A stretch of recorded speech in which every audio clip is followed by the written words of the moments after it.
Bagi para pecinta ikan hias, tidak asing lagi dengan ikan discus. Ya, ikan yang berbentuk pipih yang dilengkapi dengan warna-warna yang mencolok dan cantik. Ikan asli sungai Amazon dengan ukuran mungil ini sudah mulai dijual di pasaran ikan hias yang ada di kota Palembang.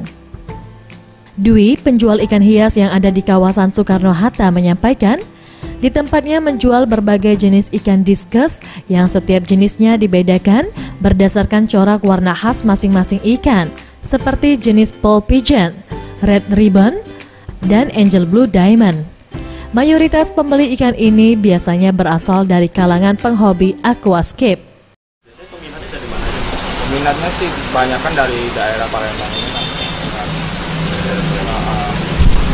Apalagi yang untuk main-main aquascape kan, paling yang dicari ikan discus. Ia menambahkan, 20 ekor ikan discus laku terjual dalam seharinya dengan harga Rp75.000 per ekor dan menghasilkan keuntungan jutaan rupiah. Sedangkan untuk perawatan, ikan ini terbilang cukup sensitif, sebab pemilik harus selalu memperhatikan pH air di angka 6,5 hingga 7.